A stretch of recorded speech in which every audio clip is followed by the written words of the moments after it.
Welcome back to the Dividend Diplomats YouTube channel. You got your boys here, Lanny and Bert. We are the Dividend Diplomats. Get hyped. Let's get the crowd going, everybody.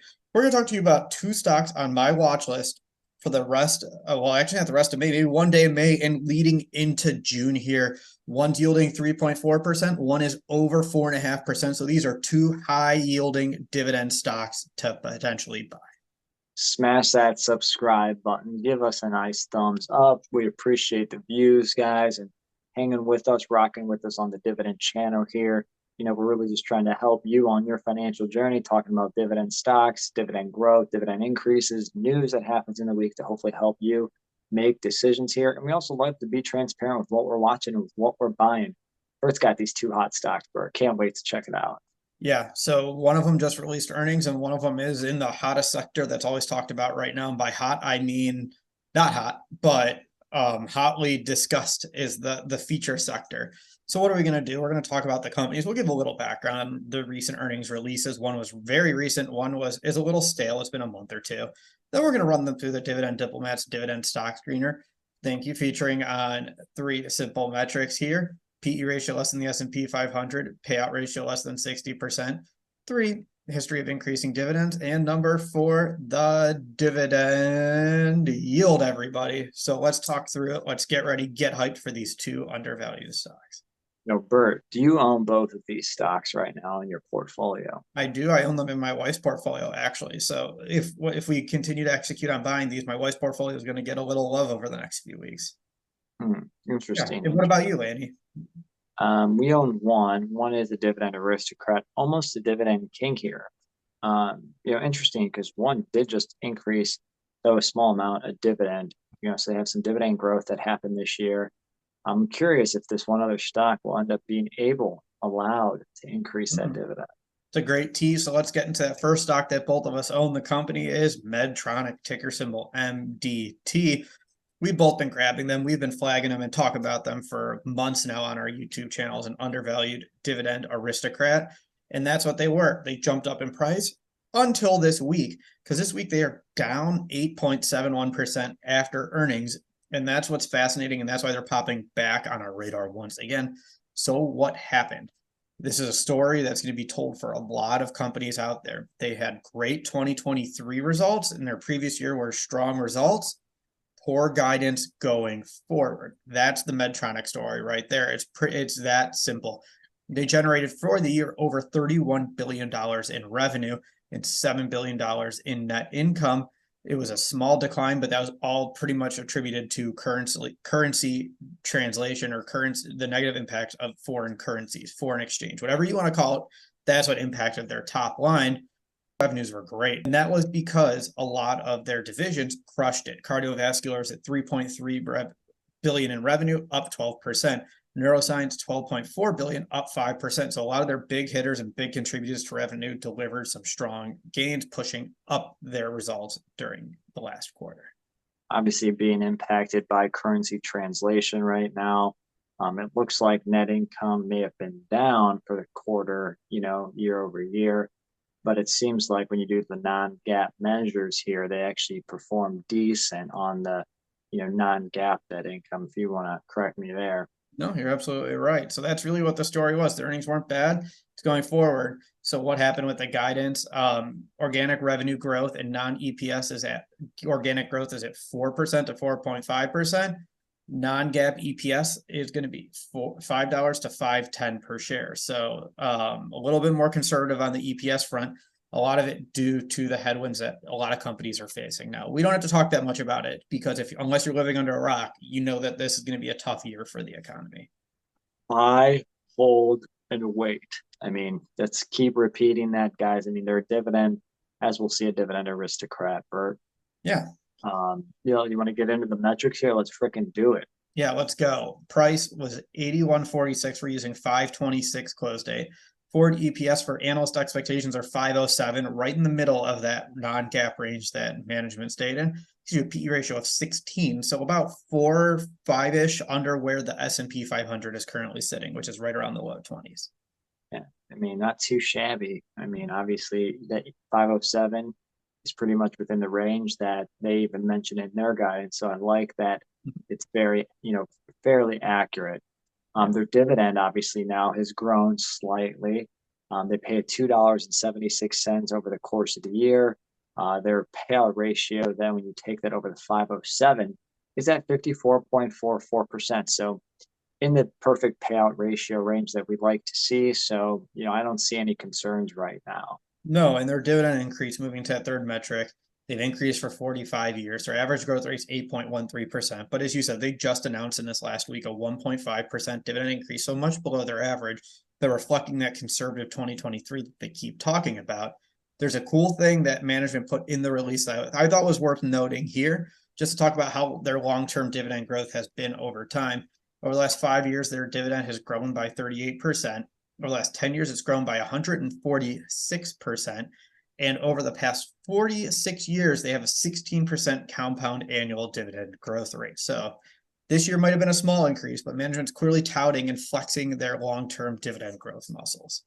Now, we'll have to see if over time, if they keep these up, obviously that 5 and 10 year look back is going to get smaller and smaller. So, Yeah. Medtronic, you better keep killing it. You better make it up in the next 2 to 3 years to keep that rate where we like it. On to that dividend yield, because now they're up 4%, but they're down 17% in the last 52 weeks.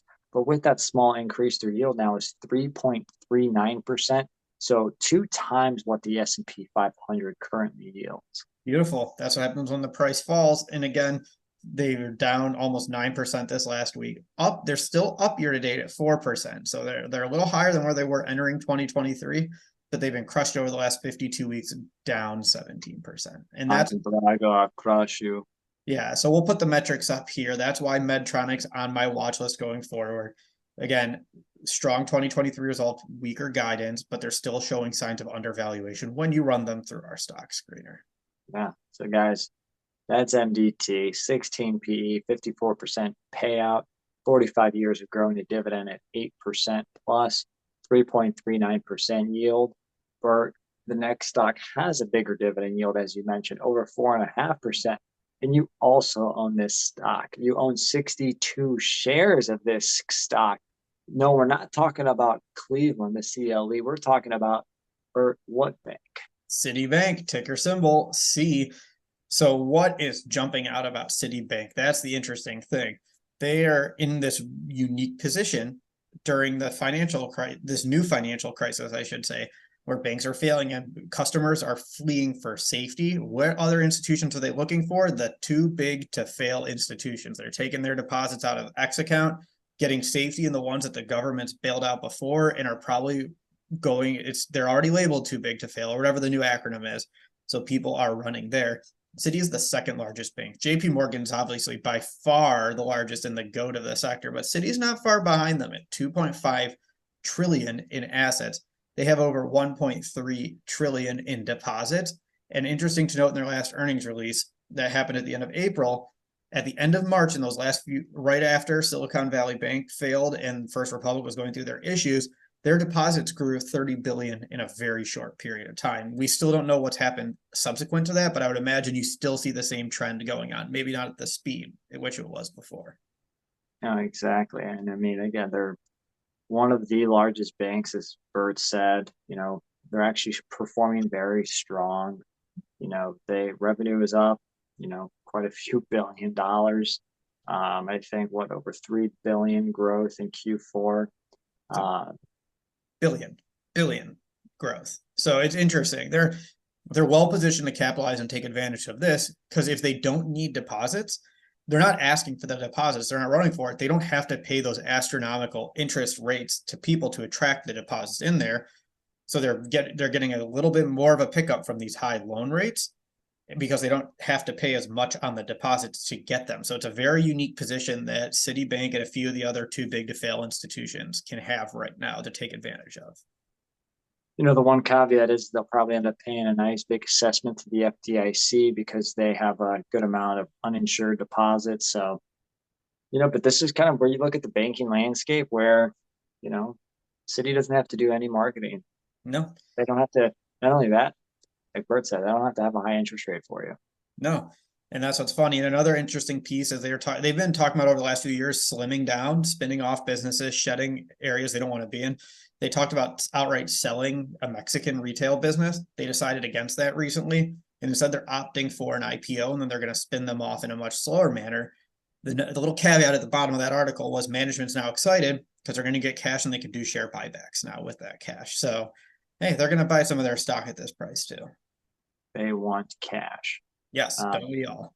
Now, So again, I'm just kind of checking out their CD rates. Looks like they do have a couple specials going on here. They have a 4% 18-monther and a 4% 1 year. So, it sounds like a depends. lot, but in the market, that's what 50 to 75 basis points lower than what you're seeing in the market for other specials. Now, if you had over $100,000, you can get their 9-month CD at 4.75%. Yeah, I bet they would love to have 100,000 stake in there. But anyways, I think that's just an interesting caveat for them. So let's run them through the stock screener. Their price is 44.60. Forward EPS is 654. That's a PE ratio of 682. We also talk about price to book to assess valuation for banks. This metric's been thrown into chaos with the decreasing prices. We always said around 1 to 1.1 was our historical metric. Before this happened, Citibank was still cheap. They were around 0.7, I think it was, like 0.6, 0.7. Now they're at 0.46. So with the declining price and equity values, it's even lower than before. So let's look at that payout ratio now that we've seen the valuation and we know that the stock is cheap. Annual dividends $2.04. That's a payout ratio of 31%. Wow. Being very low, very safe. I think the biggest thing right now with that payout ratio, as we get into the next metric, really comes down to, are they going to be allowed to increase their dividend? Are they going to feel bold enough to increase their dividend here in 2023? Bert, with you owning 62 shares, I'm sure you're very curious about that as well. Their 5-year growth rate on average is 9.77%, but they don't really have a track record built right now of growing a dividend. No, that all comes from the pre-pandemic level of when they were juicing it up right before the pandemic. Then they've stopped ever since. So it's still 5 years ago that they were increasing that dividend. So, but you're right. That is the $1 million question with Citi. When will the dividend growth resume, and what impact is the chaos from the last 2 months going to have for them and that ability to grow it? Now, since they're down about 17% in the last 52 weeks, but this bank is only down 2.5% this year, that yield, though, is still at 4.57%. So if you want 3 times the S&P 500, Citi could be a great big bank to bang into your big dividend portfolio. You're right. So let's summarize these metrics here. PE 6.8, price to book 0.46, payout 31%. 5-year growth rate's 9.77%. They haven't increased for 3 years, and that yield of 4.52%. So those are the two companies on my watch list, Medtronic and Citibank. Both are looking great, and both are easy candidates to keep nibbling and keep adding shares to our position and growing them to make nice, large. 100 shares. Yeah, Medtronic's got a long way to go, so that's probably not going to be on the horizon. But Citi, with us sitting at 62 shares, it could happen. $1,500, bang. Yeah, well, I can't keep throwing 1,500 in all my positions to get them there. We've talked about Tyson just going all the way around. Bautista it, man. Yeah, theory, I could look to see what positions I want to sell out of, and then move those funds into something to get it over to. Oxy. Yeah, the stock and regard. All right, so let's talk through that. Obviously, again, just to summarize it, both stocks happy to buy right now at these prices. The question is, what do you think of Medtronic? What do you think of Citibank? Are these two stocks that would pop up on your dividend stock watch list over, I had to stop saying May, into June, because we're almost at June already? Let us know in that comment section below. Bert, I'm liking it. I think you're good at buying either or. I could see you doing a nice, 2-to-1 ratio here. Buy every 2 shares Citi, scoop one up of Medtronic at the prices. Looking really good. Yeah, no, I think that would be great. So, all right, everyone already, subscribe to our channel if you have not already. Give this video a thumbs up. And if worse comes to worse, just remember, if you're not with us, you're against us.